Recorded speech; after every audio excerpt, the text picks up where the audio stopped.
मावनो आखायाव लाबाय आरो बे समाव दिनैनि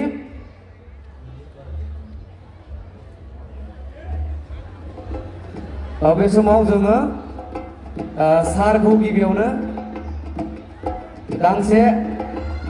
आर'नाइजों जोङो बरायनो थाखाय सारखौ जोङो गिबियावनो जोंनि खुंथाय आफादनिफ्राय गुरै खावलायबाय सुनजित आरो लोगोसेनो जोंहा गोबां मानावगिरि दैदेनगिरि बिथांमोनबो दङ बिथांमोनखौबो जों खौसेयैनो जोङो बरायगोन बे समाव जोङो सारखौ जों गिबियावनो बरायग्रोबाय खनसे आखाइ खबनांगौ रायजोफोर दिनै जोङो बे हाबाफारिखौ साक्सेसफुल होननानै जों बुंगोन सारनि नाजानायाव सारनि दैदेननायाव आरो गोबां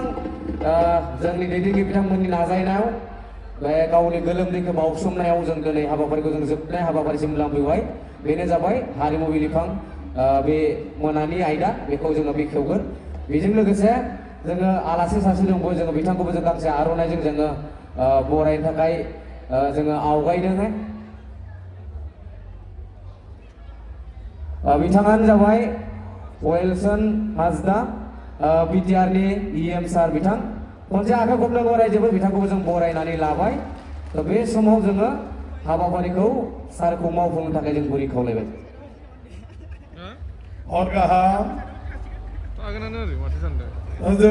जोंनि बे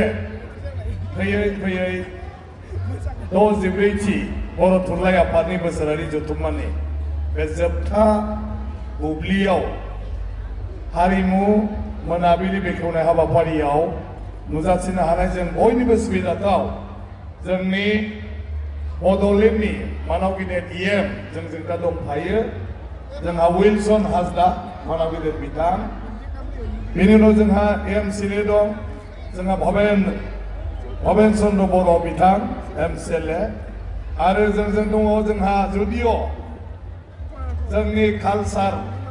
साब कमिटिखौ दैदेनबाय थादों गासै मोसानाय मुसुरनाय नुबाय थादों बिनि आन्दोनि सुबुं आरो बायदिसिना मेथाइ गोदानै सुजुनाय आरो बेफोरखौ कम्प'ज खालामजोबनानै जोंनो खोनासंहोनाया जोंनोल' नङा गासै बे बर' थुनलाइ आफादाव बयनिबो खोनासंहोनो हानाय जोंहा नेरसोन बर' दं आगुनि डिपुटि स्पिकार आरो जोंजों बेवहाय दं जोंहा जिल्लानि आफादगिरि कनलेज जोंहा बसुमतारी दैमारिसो आंजोंसो बेबो दैमारि कमलेज दैमारि आरो जोंहा बांलादेशनिफ्राय मेथाइ खनग्रा दं सानै मा बिमुं नामखौ बिमुं होनो बिसोरो मुंल' नङा तामो बिमुं माखौ तामो होनो मा मुं तामो अनित बैष्णव त्रिपुरा बे बांलादेशनि मेथाइ खनगोन बियो आफाखौ बयबो आरो जोंहा नैबे दं बिनानाव मा नाम भेलेन्टिना त्रिपुरा बांलादेशआव बर'फोरा त्रिपुरा होननानै मोनथिजायो ओंखायनो टाइटेलाबो बिसोरना त्रिपुराजों बेबो मेथाइ खनगोन दा बाखि जोंनि गासिबो लोगोफोरजों बेवहाय जोंहा कमिटिनि हनै मनरन्जनबो दं हनै जोंहा लब'बो दङ गतिके फैयै जोबथारनाय बे बुब्लिया गिबियावनो आं बयखौबो साबायखर बावगोन बे जोंनि जायगानि ओनसोलनि सुबुंजों गासिबो नोंथांमोना नोंथांमोननि बयनिबो नाजानायाव बयनिबो मददआव बयनिबो खस्थ' खालामनायाव जोङो बे 64थि बोसोरसालिया जथुम्माखौ खोब मोजाङै मोजां खुंफुंनानै जों आलासिफोरखौ बिदाय हरनो हाबाय आरो बयजोंबो जोङो बे साननैसोआव बाख्नाय जाबाय थादों अबेबा रायखोमा जादोंबाथ' जों मोनथिगोन जेन'बा खिन्थु मोजांखौनो मोनदों होनदों नाथाय बिनि गासिबो क्रेडिटआ नोंथांमोन बयनिबो बोसोरनैनिफ्रायनो लाहार फाहार खालामनानै फैबाय थानाय जादों जोंनि गासै न'खरानो बेवहाय बयबो रां खेन्दा होदों आरो बिदिजोंनो जों गाजा गोमजा बे हाबाफारिखौ खुंफुंनो हादों बयबो बुंदों जे जेसेबां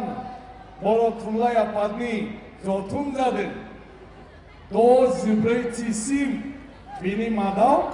डिमाकुसि दैमु नोगोरनि बे जथुम्मायानो बयनिख्रुइबो देरसिन होननानै बुंदों बयनिख्रुइबो देरसिन होनदों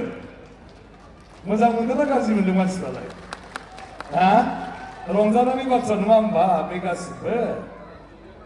आरो गासै हांख्रायजानाय थुनलाइगिरि बिथांमोना